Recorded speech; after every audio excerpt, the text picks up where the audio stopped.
Good morning, guys. This is Mike Raber, fresh off a third place finish in the TBF National Semi-Final on the Detroit River.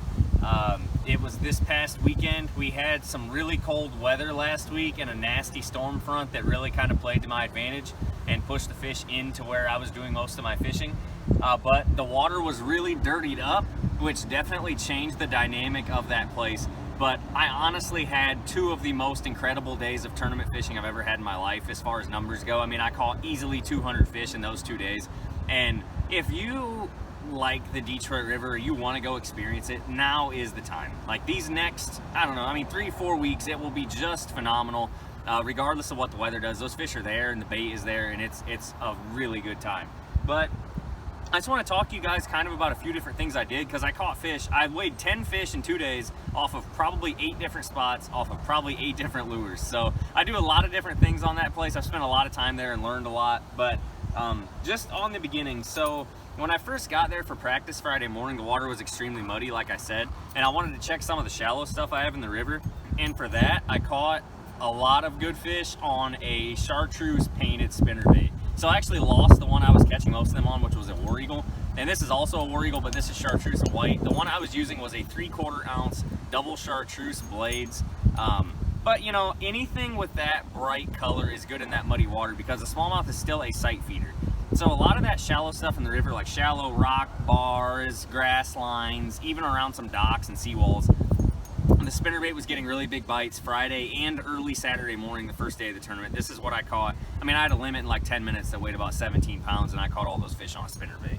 So if you're going and you want to have fun, you want to get your arm ripped out of the socket, that's a good way to go. Once I had the shallow fish and I knew they were biting, I know plenty of shallow places, so I kind of decided that was my time to go out into the mouth of the river and out into Erie and look a little bit deeper.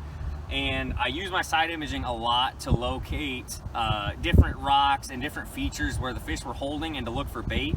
And when I got in those areas, then I used Garmin perspective, which was a huge deal for me to kind of find like the specific biggest rock in the area, and that's what was really holding the fish. And to attack those areas, I most often use a deep diving crankbait. So this is a Strike King 5XD.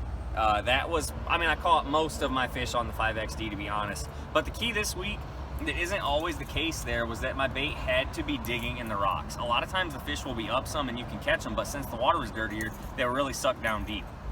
So I also caught quite a few on the Rapala DT16. The reason I like the DT16 is because it cuts through the current really well. But both of those crankbaits are awesome. I threw both on 12-pound test, fluorocarbon, of course. And so you see both shad patterns there. That was my main deal, because the water cleared up some Saturday and Sunday. They wanted that whitish shad type pattern. So kind of like your, this is blue gizzard. That's a great color up there.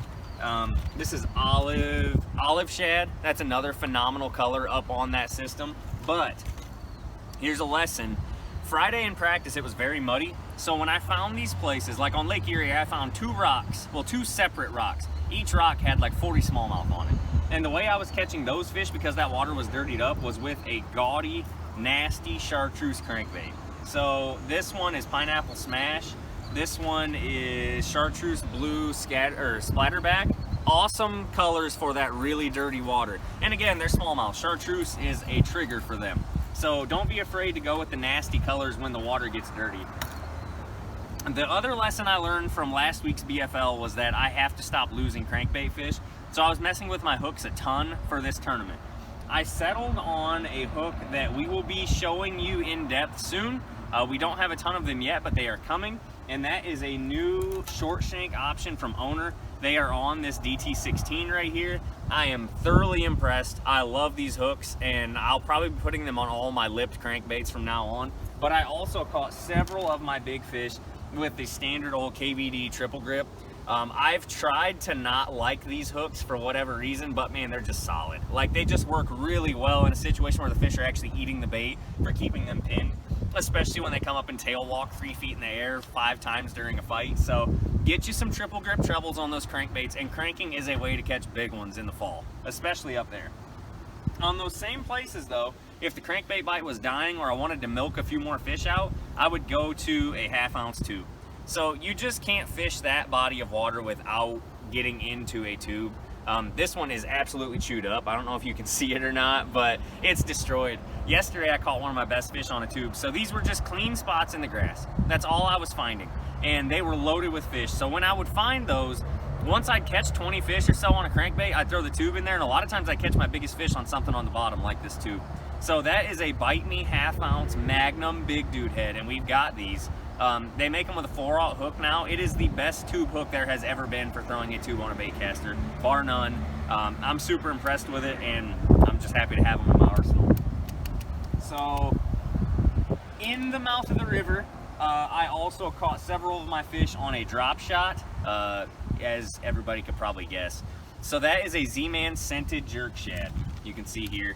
I went through a lot of these this week. This bait for me outfishes the Strike King Baby Z2 or the Big Z2 in this situation because of the scent. Smallmouth are huge on scent, and also because it comes in this middle of the road size. So that is a 4-inch. So it's bigger than the Baby Z2 but smaller than the Big Z2. I really like that bait for this time of year. I just had a 1/2 ounce lead on there. I'm fishing mostly that like 15 to 20 foot range, so 1/2 ounce was the deal in the current. But the really key thing that I've fallen in love with, and Trevor actually turned me on to these hooks, that is an owner cover shot. You can see that I have it threaded up on there. Now, several other hooks work, like Roboworm rebarbs, any sort of straight shank hook will work well in that scenario. It just gives you so much better hooking power on a 5-pound smallmouth. And this is what those look like. We have several of the 3/0s in stock now. The 3/0 is definitely good for a bigger bait and drop shotting. But those are hooks you definitely want to pick up for this fall season if you're going to spend time on the Detroit River or St. Clair. And now on to everybody's favorite or least favorite, the thing I caught the most fish on this week without a doubt, and that is the Alabama rig. This thing, this time of year on the river, is untouchable. It is the best thing you can do to catch a smallmouth anywhere you travel for them this time of year. And I mean, it's pretty standard deal for me. I don't do anything crazy. Like I have, like you can see here, I mean, I have 3.3 Kitex. They're shad pattern. It really doesn't matter. They're just shad pattern baits. I throw light heads. That's just how I do it. I've always done it that way. And I caught so many fish. I mean, my hands are still completely destroyed. They were bleeding yesterday. My A-rig was covered in blood because my hands were bleeding. I was catching so many fish. I caught 5 doubles yesterday, and one of those was a 4-pounder and a 4-pound 10-ounce fish. So it was just unbelievable. I mean, I probably caught 100 fish on a rig in 2 days. So this is a Hog Farmer mini bladed rig, and it's a phenomenal rig. You know, we've got several other great options, like the Flash Mob Junior is a great rig. It's easier to find, and it works really well. It's very affordable. Shane's Baits makes great rigs. They're all solid. The key for me are small baits. That is what I've always believed in, so I like smaller baits on my rig without a doubt. And, you know, the Kitex we'll have in stock for you guys, but this is the season to get after those fish. I know Tactical Check has a tournament coming up there. Everything I'm talking about will still be the same when you go up. Like, it will be, the bite should be on fire. You guys should be catching plenty of fish every day, and it's going to take some giant bags to win. So get excited for this fall season. It's not over yet. The best fishing of the year for that area is absolutely in front of us. You know, all this stuff that I threw this week were on Denali rods. We've got these in stock. Like the Denali crankbait rod was huge for me. We've got them in stock right now. If you guys have any more questions, feel free to reach out to us. We hope to see you in the shop this week. Fish on.